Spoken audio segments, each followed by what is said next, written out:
Of the City of Bellingham Planning Commission. Heather, can you please call the roll? Scott Jones. Here. Rose Lathrop. Here. Mike Estes. Here. Mike McCauley. Here. Barbara Plaskett. Here. Russ Whidbey. Okay, rest is on Zoom. We see ya. I don't believe we had any minutes. So tonight's agenda, we have two rezones we're going to have public hearings on. Before we get into those two, we would open it up to the audience for any general public comment. So if you're here tonight to speak about one of the rezones, hang on for a few minutes. If you are here tonight, want to give us any general public comments, now would be a great time to come down to the podium or raise your hand on Zoom. Not seeing anyone in the audience here. Do we have any hands up?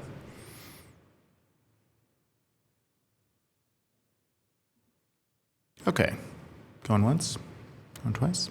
We'll go ahead and close the public comment portion and move on to our agenda. So, Chris, do you want to introduce things, please?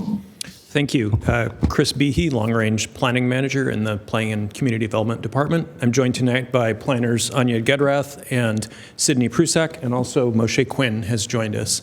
And as you said, there are two rezones, which are also comprehensive plan amendments. So these will be the first of the docket items for this year that will come before you. Both of these tonight are type 6 processes and require a public hearing. And there will be others coming on your schedule in the coming month or so as well. With that, I'd like to introduce Anya Gedrath, and she'll kick it off with the first of the two.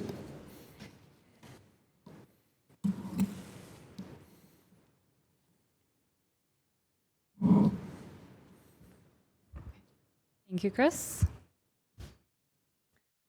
Good evening, and thank you for being here tonight. My name is Anya Gedrath, and I'm also planner with the city. As mentioned, the topic of this public hearing is to consider a comprehensive plan amendment to rezone two sub-areas, Area 1 of the Samish neighborhood and Area 21 of the Puget neighborhood, from commercial auto to commercial planned. This is the first public hearing on this topic. During this presentation, I will briefly review the purpose of the rezone and provide some important background on the issues. I will then provide an overview of the proposed changes in the draft ordinance, demonstrate consistency with the comprehensive plan and rezone criteria, and provide the Planning Commission with a recommended action for moving forward. Initiated as a rezone request by the applicant for two properties, City Council expanded the docketing request to include all of Area 1 and Area 21 in this proposal, which are the only remaining commercial audio sub-areas in the city. As a refresher, the guiding purpose of the proposal is to amend the comprehensive plan to rezone these areas to commercial planned. The rezone would retire an outdated zoning designation and create more potential for increased housing stock and mixed-use development. Subject areas in this proposal include Area 1 of the Samish neighborhood and Area 21 of the Puget neighborhood. These areas abut each other, as you can see on these maps, and they're located east of I-5, bisected by Lincoln Ave, and bound by East Maple Street, Ashley Street, and Byron Ave, to the south. Area 1, which is down here, consists of 3 tax parcels, some of which are undeveloped.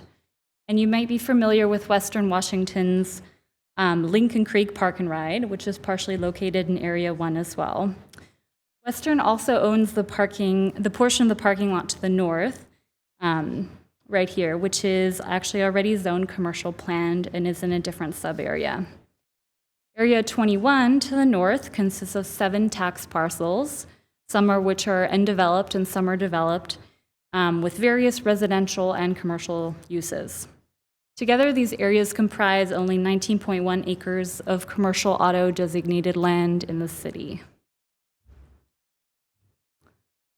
Area 1 of the Samish neighborhood is currently zoned commercial auto, as seen as in the existing zoning table. Area 21 of the Puget neighborhood shares the same zoning designation as Area 1, with some minor differences, as you can see in the zoning table as well.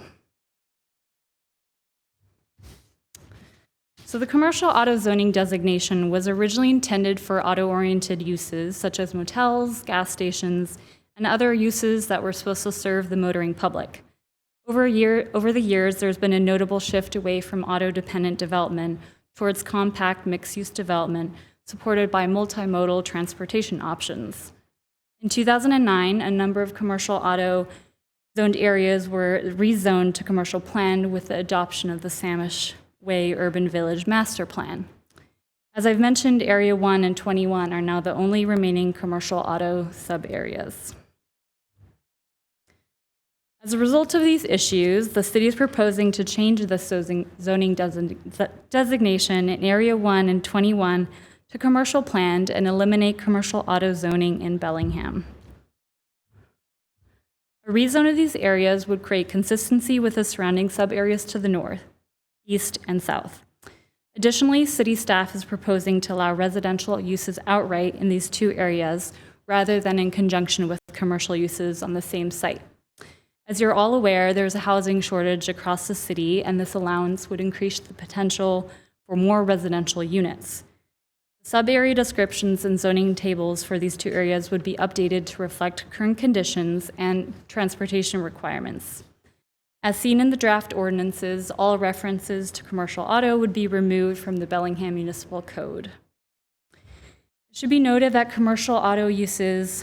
commercial auto uses are also permitted in the commercial planned designation, with the exception of recreational vehicle parks and campgrounds. So the rezone will retire the specific use from the city. However, recreational vehicles are still permitted in manufactured home parks as dwelling units. The rezone request meets all the applicable criteria in the municipal code for amendments and rezones, which is discussed in the staff report. It's also important to note that the proposed rezone is consistent with the goals and policies of the 2016 Comprehensive Plan, as referenced in the report. For example, the rezone updates the zoning designation to address emerging issues and reflect current conditions by moving away from auto-oriented commercial development. The new zoning designation then promotes residential or mixed-use development in an area close to public transit and other amenities in the Samish Urban Village and commercial businesses to the north along Lincoln Street.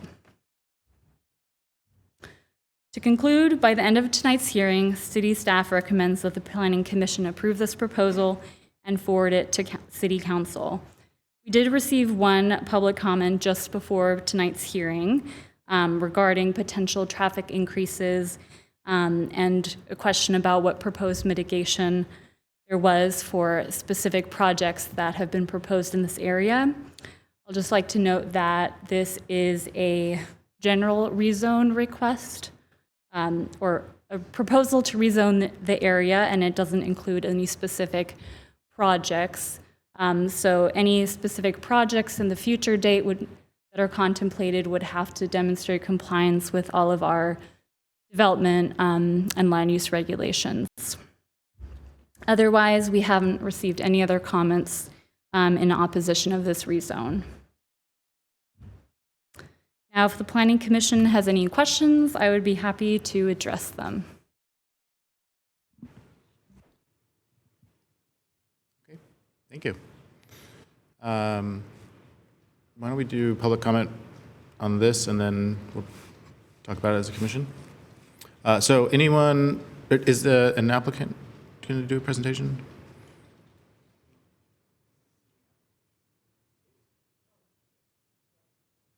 Sorry, can you repeat that? Is there an applicant to speak to this one? There is not. Originally, the applicant, Mr. Ebenall, submitted the proposal, but since the docking request expanded this proposal, it became a city staff initiated rezone. Because the scope was expanded. Okay. So for this rezone, we'll take public comment, public testimony on the public hearing. So if you're at home on Zoom, please raise your hand. And if you're here in the audience tonight, raise your hand or just come on down, first person to speak.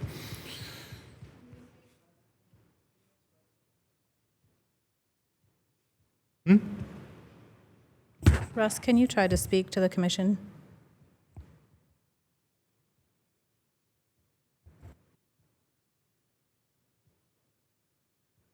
Russ, if you can unmute and try and just test your mic real quick. Have audio.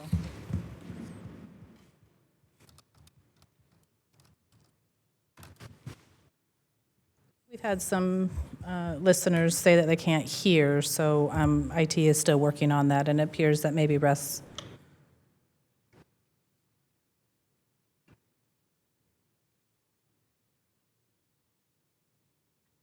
can't hear either. Russ, can you hear us?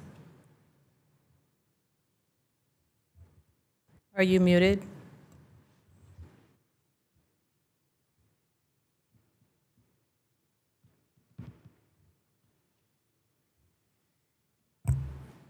I'll deal with him. I am keep going. Okay. If no one in the audience wants to speak, do we have any Zoom testifiers?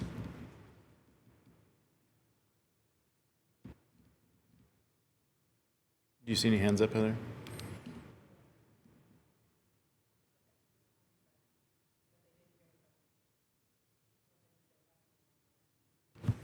If anyone at home on Zoom wants to speak regarding the Lincoln Street rezone, please raise your hand and we'll let you do public testimony. Go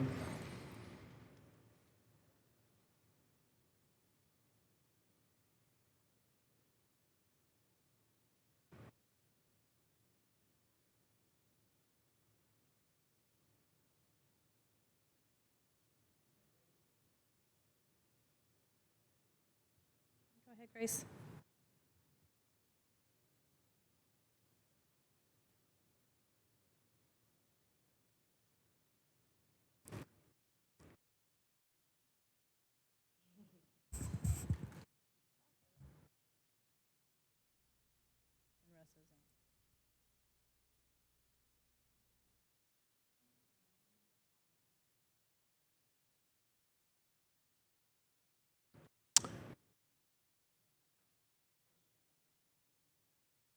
Okay.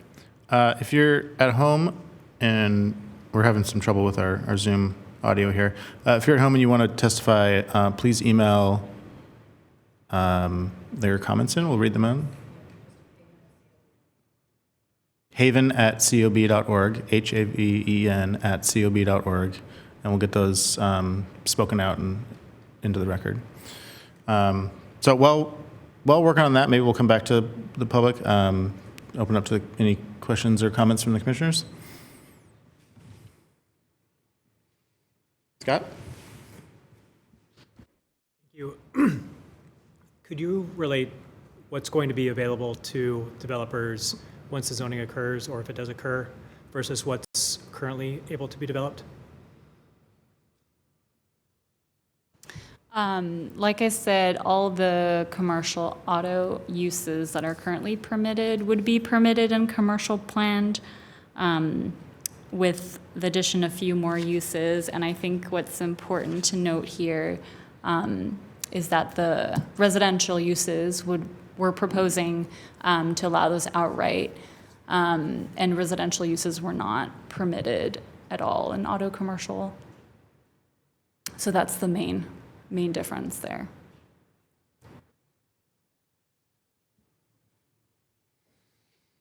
Other comments?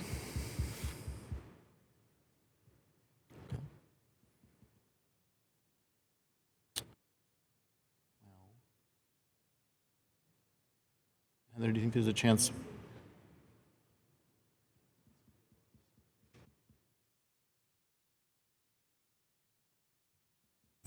Grace, are you able to speak now?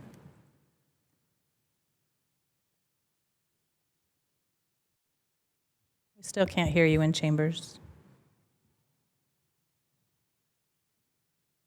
I tried to promote her to a panelist.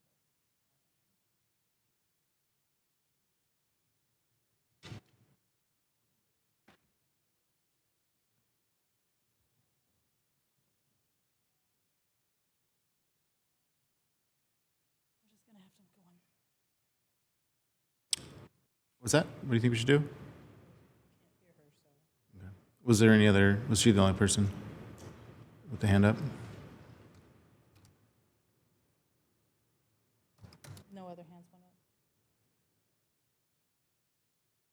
So Grace, if you can hear us at home, we're not able to connect you on Zoom. If you email in, we will count those. I hesitate to vote without hearing from the public.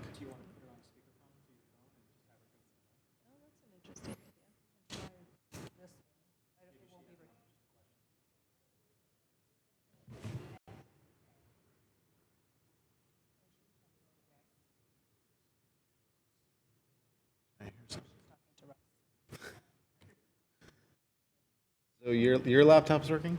I can hear that. My Zoom, yeah, we could try that, but it won't be recorded. That's the only problem. Can we- Microphone? Try. That would just lead to feedback. Well, it's worth a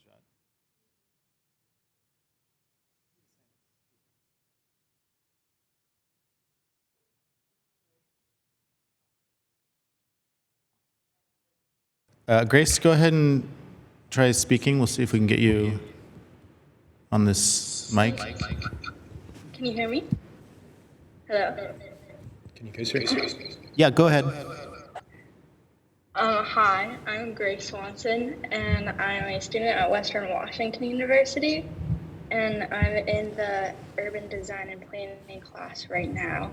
So I'm attending your meeting to write about what you're presenting now for my final, and the audio's been off for a while, so I was wondering if sorry, I can hear some echo, but I was wondering if there's a way that I can access a recording later so I can fill in the blanks, or if there's anything I can do now to kind of catch up with where we're at.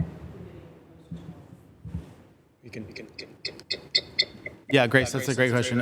We believe the video is recording audio inside just fine. So tomorrow morning or tomorrow afternoon, you should be able to find it online on the city's website, a recording of the earlier presentation. Yeah, thank you.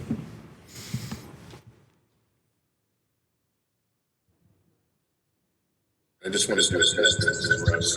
You guys can see on Zoom land.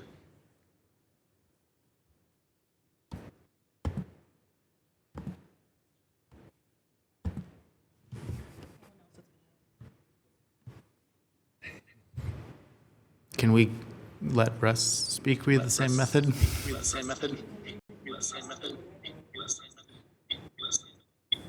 Russ, if you have something to add, go ahead and try now. All right, I'm just going to do a test. Can you hear me?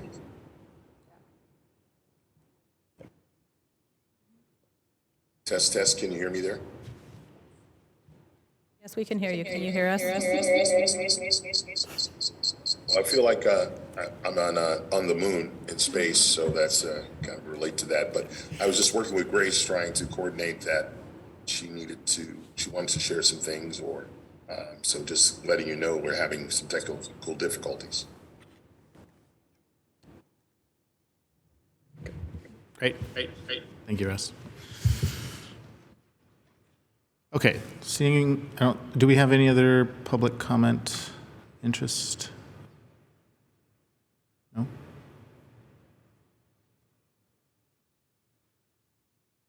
Okay. Back up here. Any other questions, comments, or motion? No? Okay.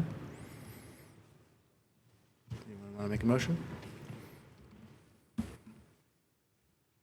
I'll make a motion that we pass the recommendations from city staff to rezone Area 21 and Area 1 from commercial auto to commercial planned.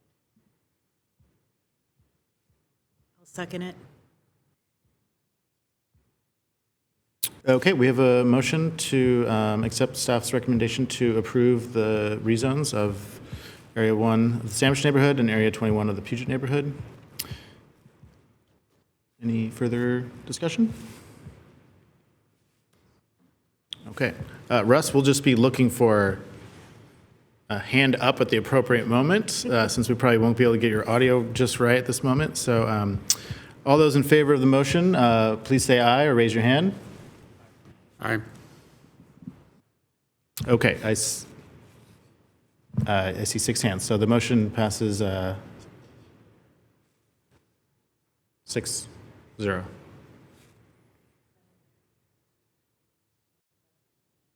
That's 6. Sorry, we're missing. I had to pause to do the math myself. So. Okay, one down. Do we want to start on agenda item 2?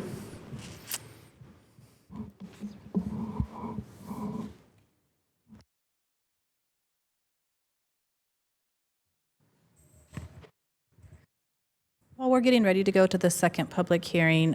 Just for those that were not able to hear the presentation made by staff on Zoom with the audio difficulty, it is been recorded and confirmed with our IT department that all audio was fine on their end. So if you wanted to see the video tomorrow morning or early afternoon, it'll be posted. So you'll be able to see that. Heather, do you want me to speak from another microphone? Okay.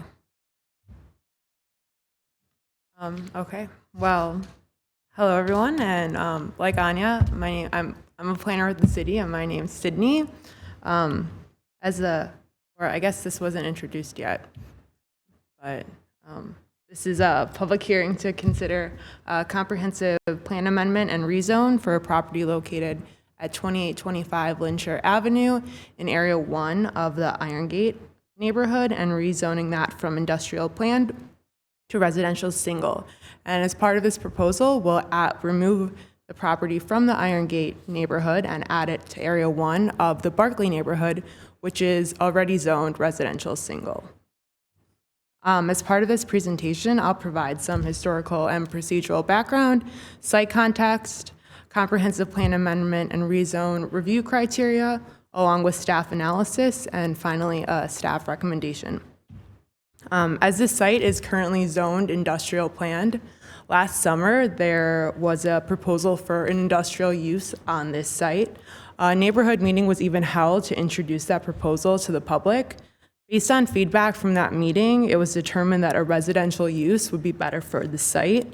And following that neighborhood meeting, the applicant submitted a docketing request for a rezone and comprehensive plan amendment to rezone it to residential.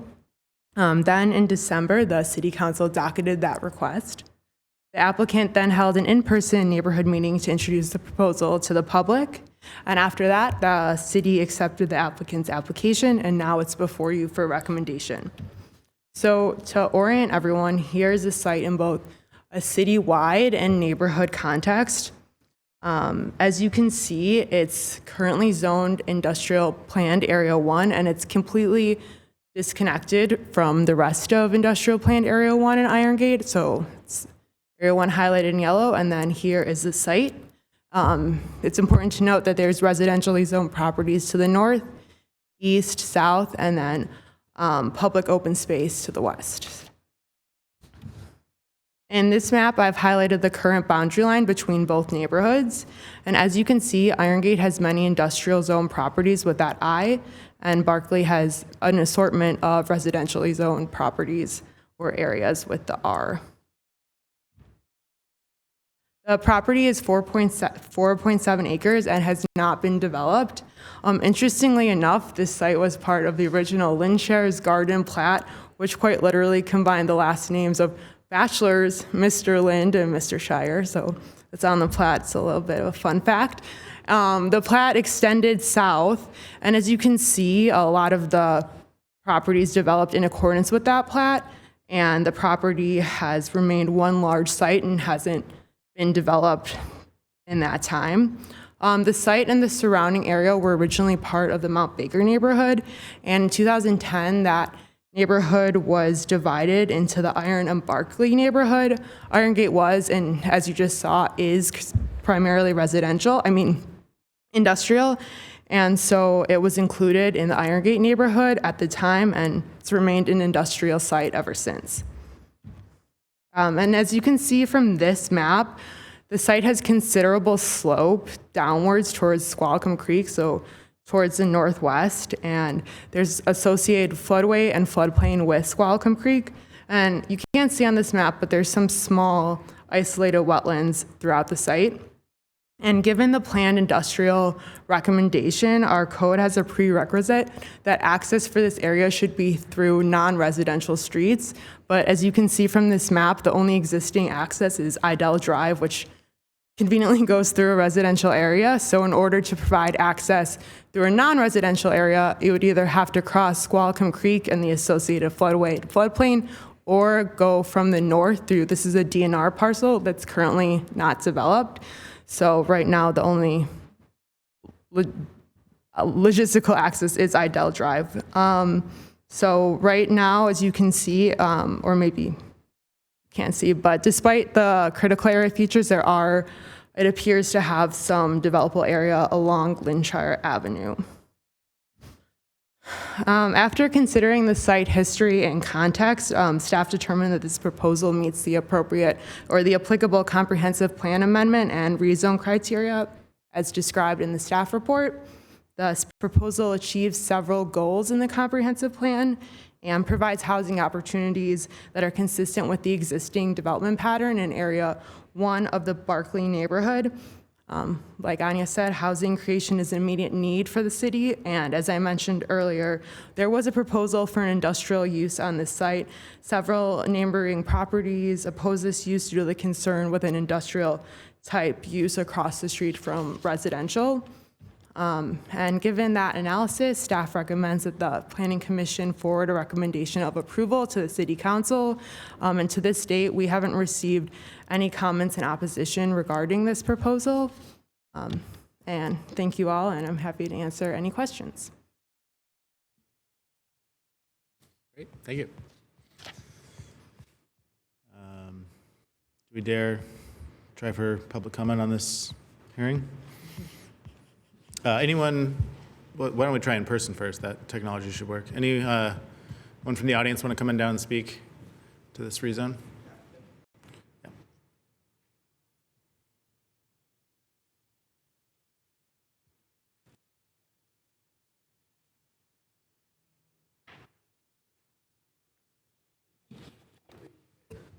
Thank you. Okay.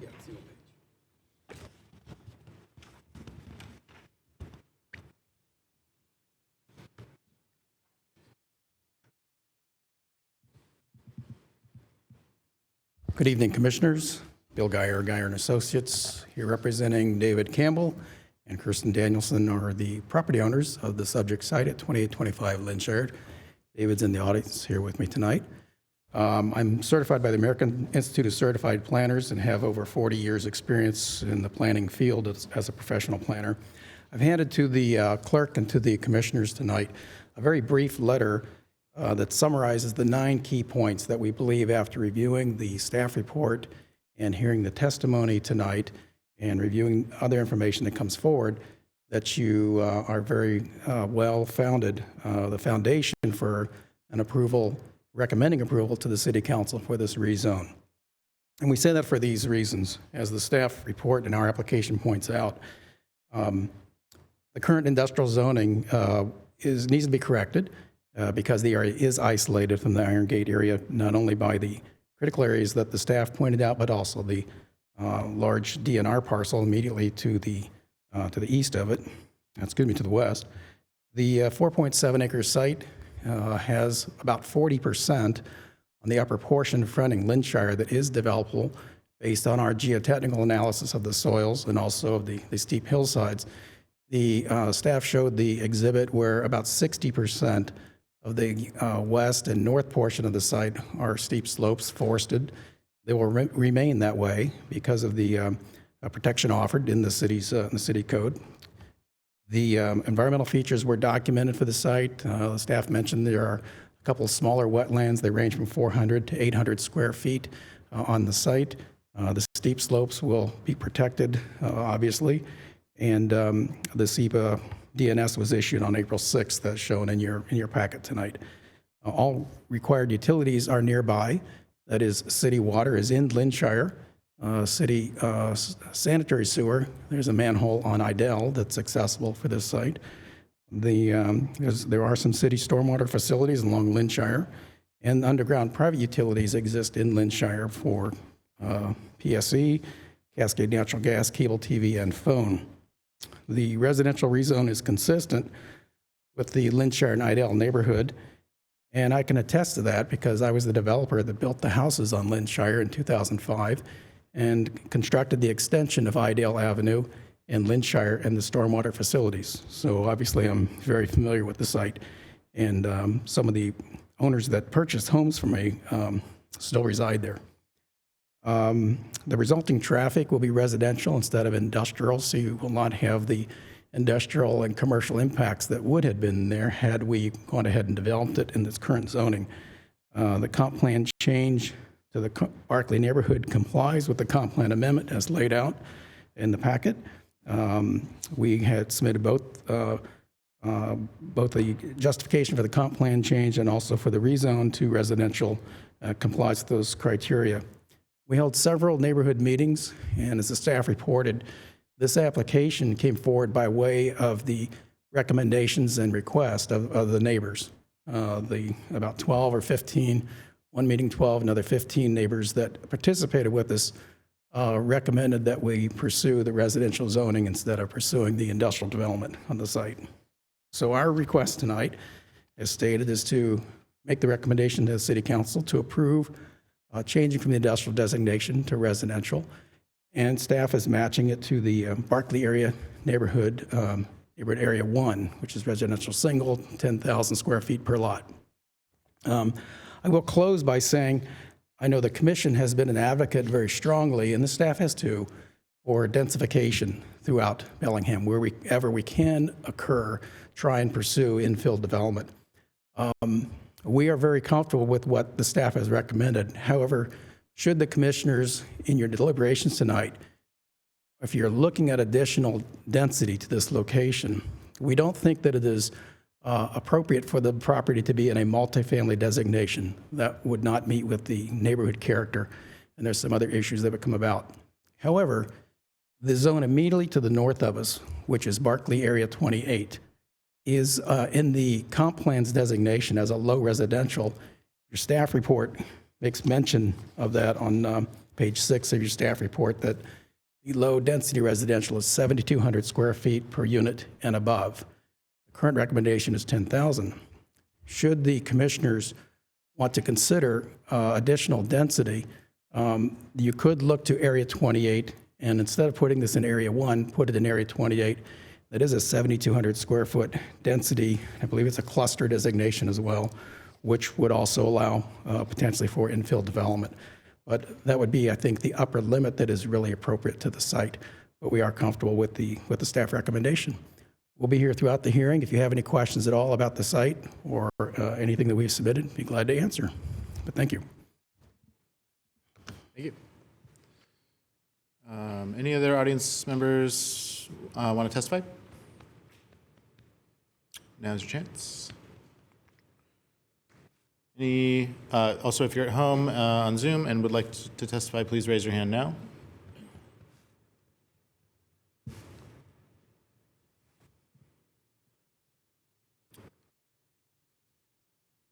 Okay. Last call, in person or at home, for public comment on this public hearing for the rezone. Okay, we'll close the public testimony for the hearing and turn it over to the commission. Questions, comments?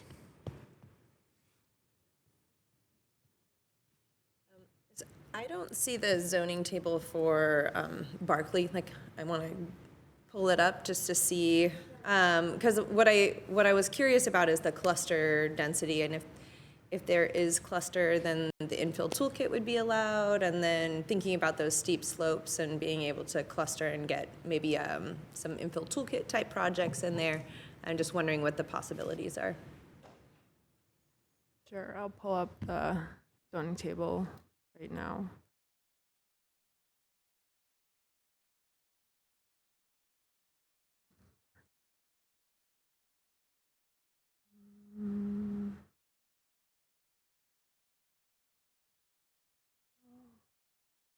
Area 28? Or where one? Yes.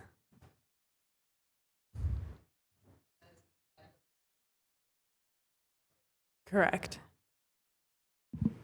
And what does 28 read?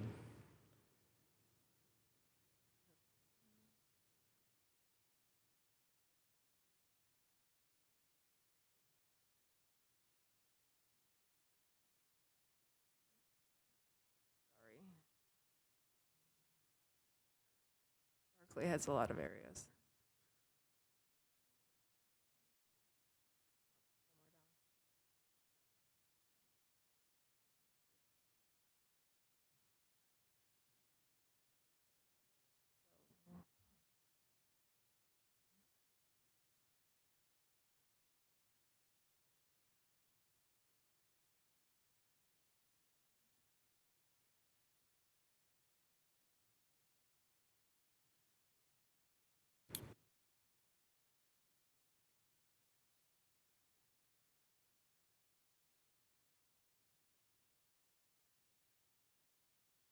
Sorry if I'm going too fast. If Yeah, there's a lot there.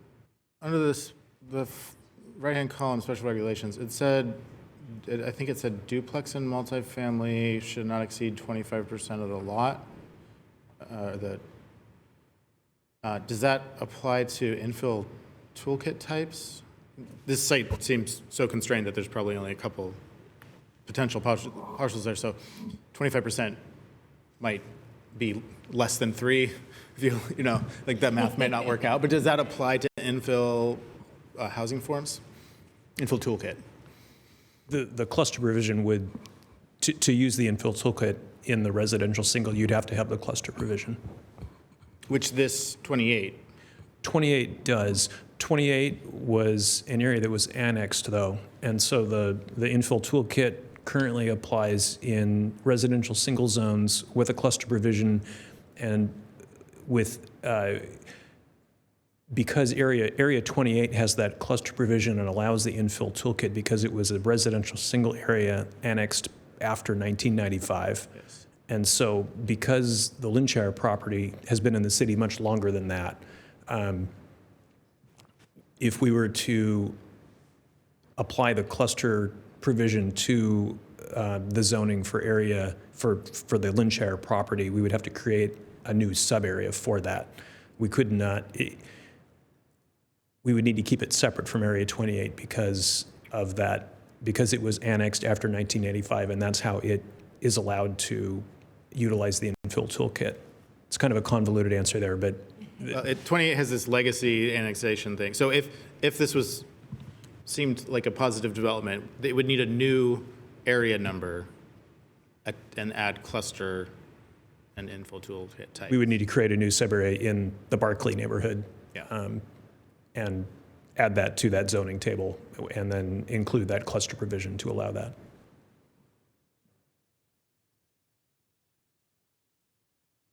Moshe can provide a little more clarity here if you want.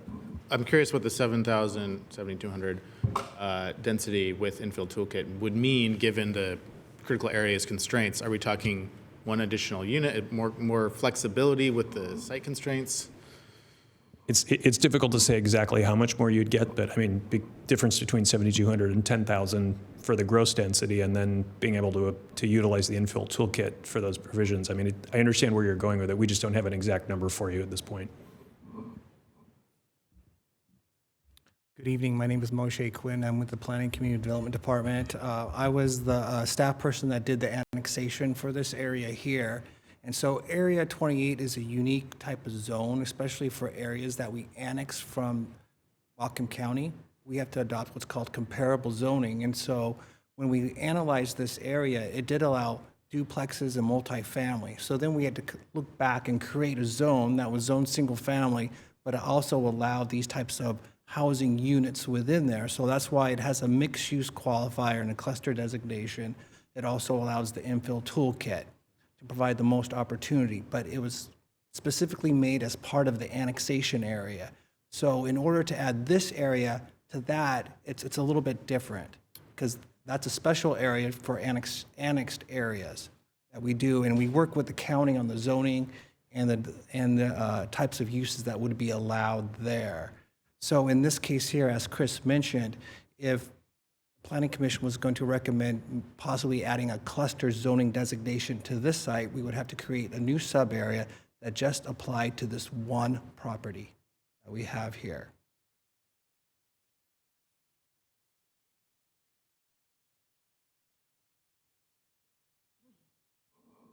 So just so I understand the challenge is we can't just bring that one section into section 28. It would have to be like a section 29, and then there would be yet another sub area. Do they always have to be, like, you can have like an area 2 and an area 2 that aren't combining? So is there another sub area that has residential and cluster that we could apply? Within that neighborhood, I'm not aware that there is one that has exactly that. One other, just in the midst of this, I'll throw one other thing into the conversation, and that is that House Bill 1110, which just passed the state, is the middle housing bill, and that's something that the city obviously is we're discovering what that will mean for us going forward, and we haven't incorporated any code changes, but we will be. That'll be part of our work program over the next few years, is to incorporate what House Bill 1110 allows, which is up to 4 units per lot outright, and then an additional 5th or 6th unit if there's an affordability component tied to them. So, and that would apply broadly across all zones in the city. So keep that in mind as you're considering these things.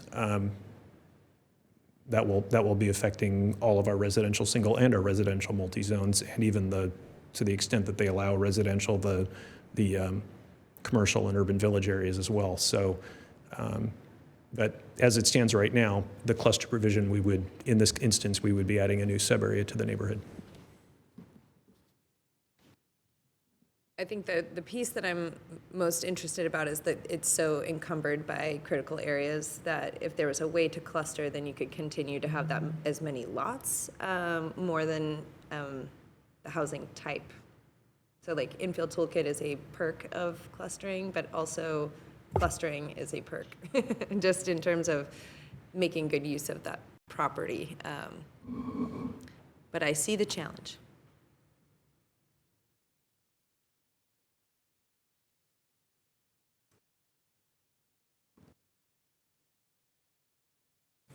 Procedurally, if we were to entertain that's hypothetical area 29, is that a complicated thing to recommend to council? Is that start the process over again? Is that a new hearing, or is that just like a modification of this plan? I think it would just be a recommendation by the Planning Commission to approve the rezone with the modification to add the cluster designation into the zoning table and create a new sub-area for this area. And it would just take writing into the neighborhood plan a new sub-area description for this one piece of property that we have here.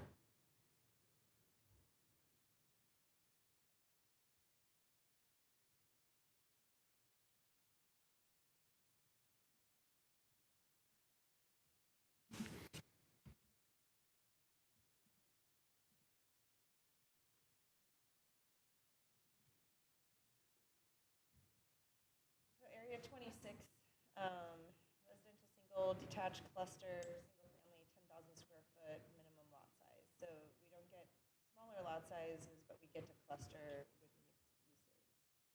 Is that also part of the annexed area? I believe that was part of a different annexation proposal that I didn't work on. It was much earlier. All of the sub-areas north of the McLeod Road alignment there. So everything north of the Lynchshire property, we're all annexed post 1995. So.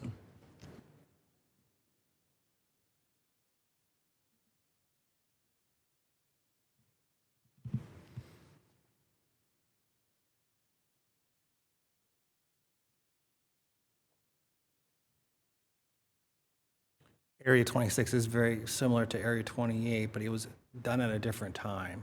And it was done at the time that you're looking at what the county allowed there for development. And then the city basically drafted up comparable zoning that went through city council for approval. So it's a little bit different than Area 28.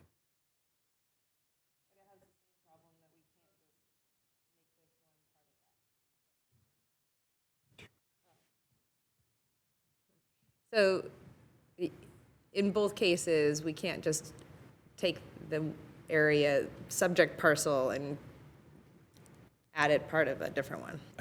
Right. I think the cluster provision would require we would have to create a new sub-area for that individual property. Okay.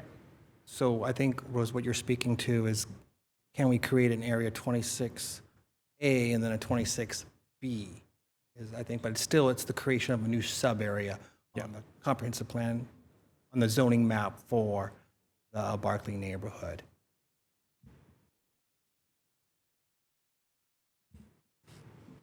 Moshe, why would it be a 26 and not a 28? Because they're two different areas. You would have to be able to basically label them on the map. So when you look at the map of this, 26A and 26B versus 28A and 28B. It's adjacent to 28 and not to 26.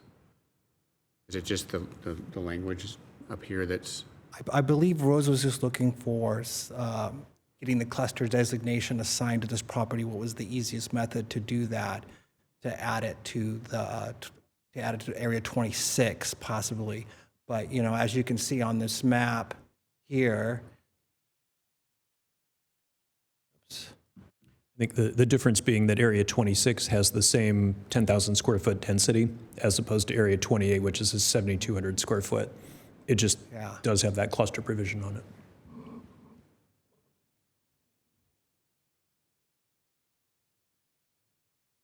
So here, for the commission to look at, here, Area 26 located all the way over here. Subject property is located right here.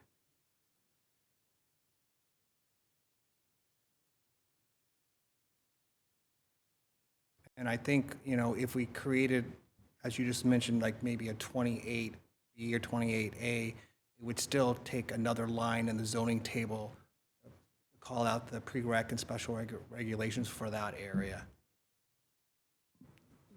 So, Rose, the language regarding what's allowed in 26, is that what you like? Just go to 28 since it's contiguous and smaller lot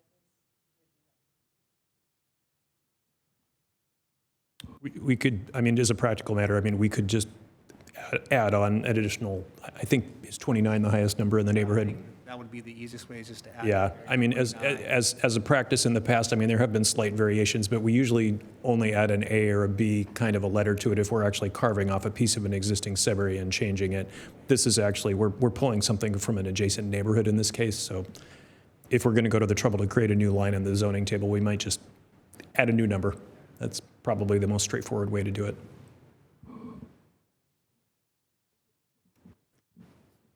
I have an aversion towards creating more zoning code parts to the table. Like there's part of me that really doesn't feel like that's the move. And also would like to see us create policies that reflect what our city goals are for infill and climate and all those other things. So I'm conflicted personally.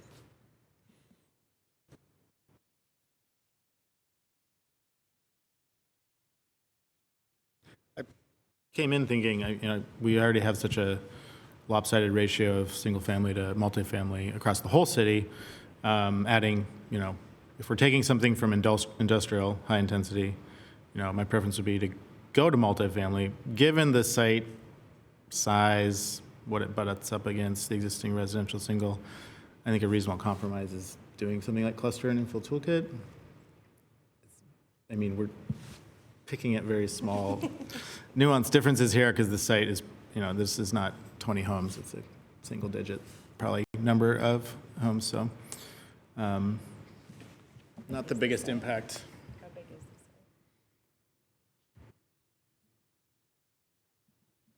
this? It's 4.7 acres. 4.7, yeah. And, right, and you saw what the. 16 or 17 lots if it was clustered. If it's not clustered, it's 5. Oh, I'm terrible at this. So, So keeping in mind the just critical areas too. right Setbacks. So between like at a whatever 4.7 acre site at roughly 4 units per acre. We're talking 16, 17, 18 units maybe if it's clustered.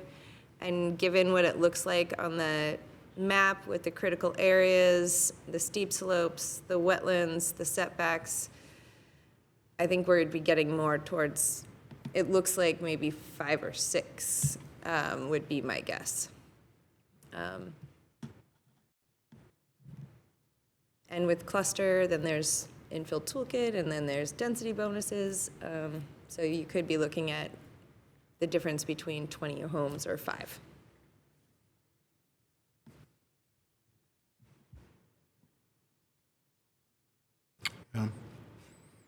Barbara? So didn't we hear from the applicant that they wanted to keep the neighborhood? I mean, it's a small space. It sounds like the neighborhood and the applicant wanted to keep it similar to what it's already butted up against. And I think that we're looking at a lot of work for very little reward.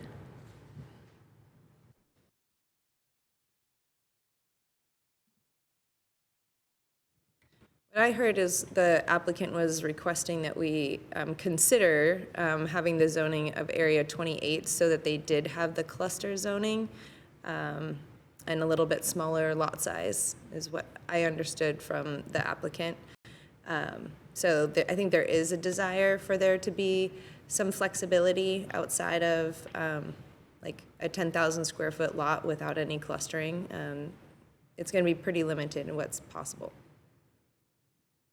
Mike, could we hear from the applicant again to clarify those 2 points? Yeah, since we've gone deep on this subject, is a new zone, 7,000 cluster infill toolkit, how does that sound with you and your understanding of what the neighborhood was? Again, for the talking record, Bill Geyer, representing the applicant. The comment about the 7,200 versus 10,000 of flexibility is right on point. If the standard 10,000 square foot lot requirement is implemented here, then you do not have the ability to have flexible lot sizes. You can get down to, there is a provision in the subdivision code where you can get down to a 9,000 and a 10,000. You can do a sharing of it.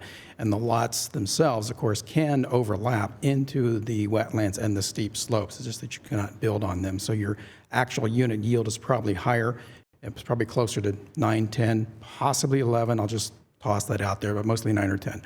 But you are correct in your discussion around the flexibility. If you go with the clustering, because it allows the infill toolkit, and it's the flexibility that is most desired here because it's in the lot design. It's the application of the lot design criteria for width, area, and buildable footprint to put a house on it that gives greater flexibility to this site. So we have the 40% of the upper portion of the site, roughly 1.6, 1.7 acres, that is actually where the residential development can occur. The rest of it gets protected. But it's your lots sizes and how they overlap to those locations to meet the area, to meet your 10,000 square feet, okay, first off. So if you have the 7,200 or the clustering, you have much more flexibility, and your lots could go down to even 6,000, 5,000.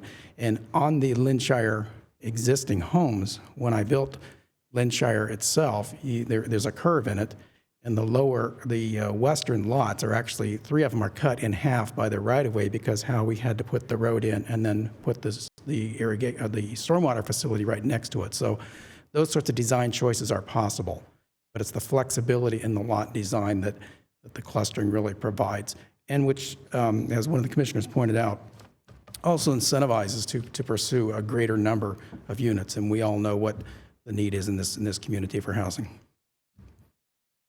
Does that answer your questions? Okay, thank you. Thank you.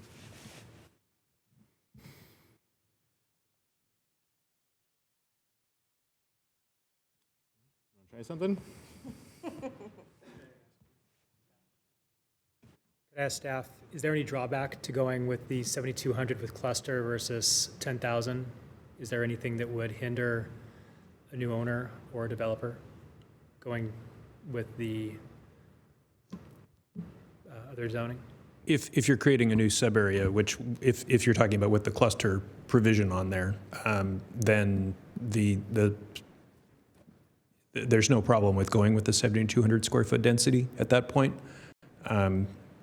The staff's recommendation following the applicant's submittal materials was to add the area to Area 1 in the Barclay neighborhood because that was the simplest and most straightforward path to take. And again, the issue of just compatibility with the existing neighborhood on the other side of the street, just being the primary considerations that were brought into the conversation. So if we were, again, creating a new sub-area, 7,200 square foot density overall with the cluster provision to allow application of the infill toolkit, the flexibility that allows, that could be something that was considered. And would it double the possible population of the property? I don't know exactly. There's no way of telling without going through that process of examining the critical areas, determining what the setbacks are, going through the exercise of the lot configuration. I guess the only thing I could say is it would increase it, but I don't know to what degree. Then my concern would be that the neighbors who were coming to these neighborhood meetings are now going to be caught off guard that something's going to be different than what they had expected. Again, I don't know to what degree it would increase the potential yield on the property other than just to say it would increase it. I don't know if it would double it. We'd have to, there's a lot of work to get to that point. Just again, we know where the mapped critical areas are, but there would be through that application process for a development permit, there'd be that process of evaluating what's possible and through the platting and examination of all those issues. So. And would that allow them to work around some of those wet areas also to be able to take more advantage of the land with the 7,200 versus the 10,000? It's really the cluster provision that gives you that flexibility. The density at that point just really is the density is what is determining what the overall lot yield is, but the flexibility is what really allows you to work around the wetlands and to get creative with your lot sizes and shapes and how to maximize the number of lots and still preserve those critical areas and the buffers that are associated with them.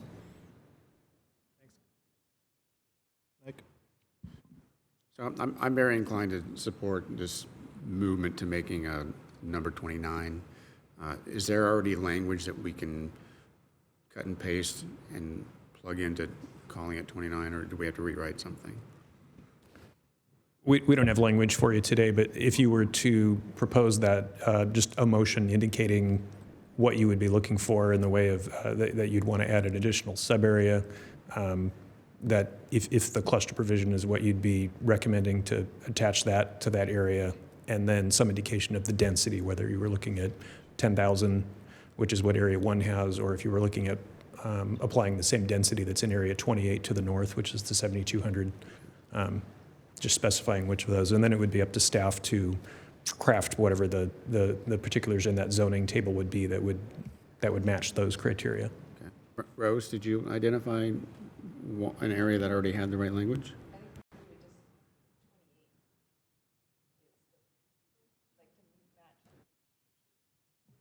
Thank you. I'm reluctant to have the little spot zones that are unique little butterflies. In this scenario, it actually wouldn't actually be unique. It would actually match Area 28. It would be another line in the table, which I have reservations about. But I think that that's the best strategy, and we could copy the same or similar criteria that is in Area 28, so that there's consistency in the land use, even if it's designated a different sub-area. Digital file. Can we see the chart that shows what that looks like? Thank you.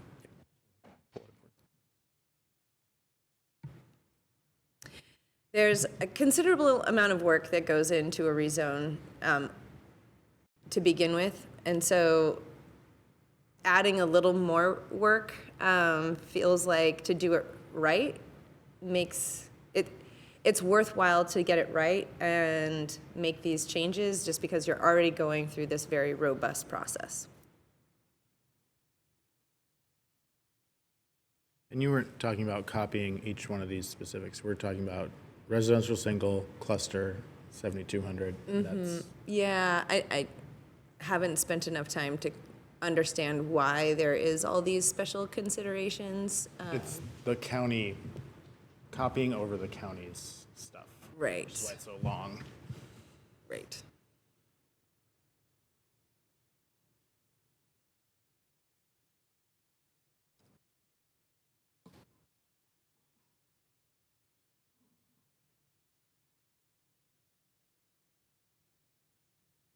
You want to take a look at Area 1 of Barclay just to see how it compares? Sure.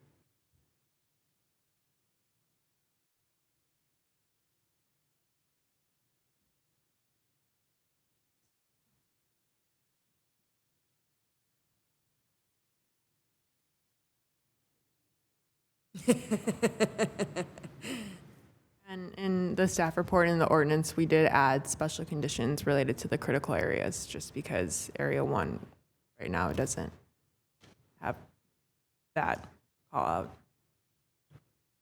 Can you say that again?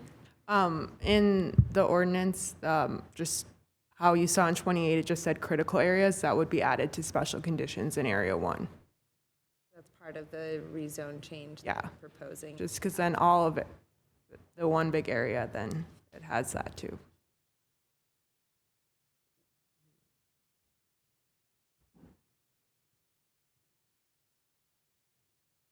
Is there an area that's more simplified that would still give us the cluster that could be used as an example?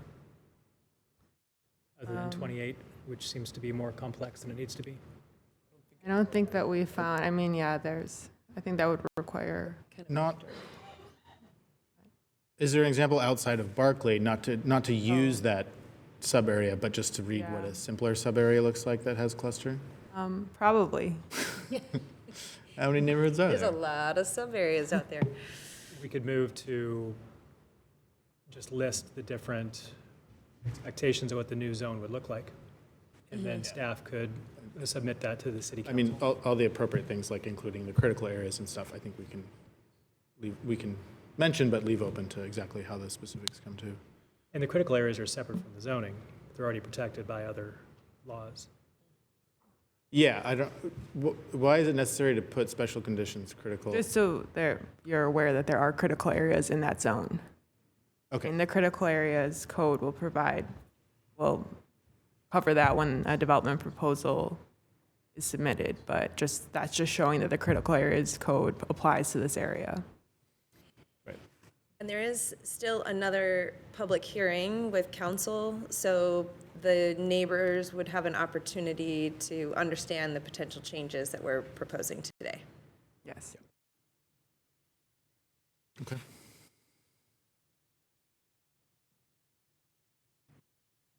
Okay, I'll make a motion. Okay. See if I can get the wording right. Make a motion to adopt the rezone. I can't remember what we're calling this property. The Linshire, thank you. I'll make a motion that will adopt a rezone for the Linshire property, creating a new sub-area 29 for 7,200 square feet lot size with a cluster provision. think that, Any other appropriate conditions that staff thought? and any other appropriate conditions that the staff deems necessary.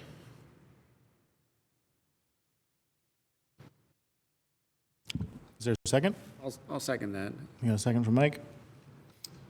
Okay, we have a motion and a second to adopt, recommend approval of staff's rezone with a modification to add a new sub-area with 7,200 density, cluster designation, any other special conditions that you were planning to add to Area 1 as appropriate. There will be Area 29 in the Barclay neighborhood. Yes. Okay. Comments on the motion? I've got a question, probably for staff. Would we expect this to look substantially like the wording in Area 28? In area, which one do you say? So that the new sub-area 29, would we expect the language for what the whole thing looks like, all the special conditions, et cetera, would that look substantially like what's in Area 28 right now? It'd be a lot less words. It would be, the goal would be to not replicate what's in Area 28 because that has a lot of the acknowledgement of what the look and form of previous county zoning was, whereas this has always been in the city effectively, so it would be a much simpler zoning table. Okay. So, or a line in the zoning table, if you will. It would look much more like what Area 1 currently looks like, but with a different density and with the cluster provision. Okay. And then as Sydney indicated, acknowledgement of critical areas. Okay. Things like that. I can't give you an exhaustive list right now, but it'd look and read much more like that than the areas that have all those holdovers from annexation.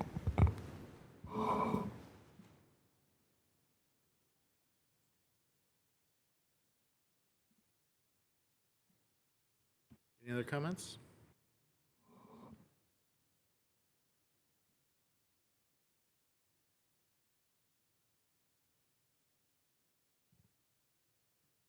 My only comment is I want to apologize to staff for having to do the extra work, but I think it's worthwhile. Yeah, I like it. This is a good compromise. Sorry, I'm looking through zoning tables frantically. I'm not going to find that.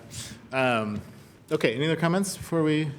So this is a full motion to recommend to council with the modification. This is the vote. If we, it's not like a motion to amend. It's just the full vote. Does that make sense? Mike, you're looking okay. Russ, did you have any comments, questions? Okay, and we don't, sorry, do you want us to set up a mic so we can hear your comment? Because the mic's not working right now. Yeah, we'll bring the laptop over. Give us 10 seconds. I'll let you know when it's working.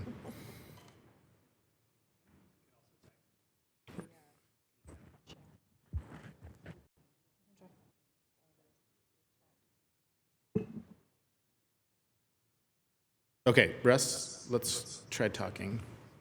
Go ahead. Yeah, I just wanted to say one thing. I have the hand motion that's usually there at the bottom is gone, so the only thing I could do is visually vote with that visual hand myself. So. Heather, if you caught that, can you kind of summarize? I couldn't hear great. He was just letting us know he only has to vote visually. He doesn't have his raise hand function on the Zoom. Okay, gotcha. All right, if there's no other comments up here, the motion we're voting on is to accept staff's recommendation with the modification that we're creating a new sub-area, the 7,200 density, cluster designation, any other special conditions staff deems appropriate. Okay, all in favor, please say aye or raise your hand. Aye. Okay, I saw Russ's hand, so that would be 6-0. Motion passes. And we will close the public hearing. Our agenda included a director's report. Chris, did you have any other updates? Just to say that, well, thank you for your efforts tonight. So that's the first two of I think, 4 docket items that you'll actually see this year. The other 2 will be coming in the coming couple of months. And you'll see us next. We'll be giving you more information on the periodic update to the comprehensive plan. Elizabeth Erickson and I will be back to give you more detail than the overview we gave you last time. We'll talk about our engagement plan and the scope. And then you'll also be getting an update on an information item, which is the buildable lands report, before that goes to council for adoption. So those will be coming up on the 22nd. Okay, so we have a meeting in 2 weeks. It's a rezone, and then the following week, a third this month. On the Right, the Bellingham School District rezone will be the next meeting. Okay. Will the Planning Commission get a presentation on the consolidated plan? I don't know that that's coming before you. I went to Community Development Advisory Board. You're asking if it'll come before the planning commission. So the consolidated plan is passed. Are you asking just to have someone come and talk to you about it? Well, Kate gave a fantastic presentation about it, and it was, I just felt like it grounded me in a way about understanding community housing issues in a way that I even was impressed. So I just thought it was great information. And maybe we could just share a recorded link with planning commissioners. We can do that. I will say also that as we get further into the periodic update, particularly when we're discussing the housing chapter, there will be some significant kind of educational pieces to bring everyone up to speed. And the information in the consolidated plan will be a major part of that. It will go beyond that because we'll be looking at all income levels, not just the ones addressed by the consolidated plan. But yeah, so a lot of that information will be reused and leveraged further as we go through the update. Great. Okay. If there's nothing else, we'll go ahead and adjourn. Thank you. Thank you.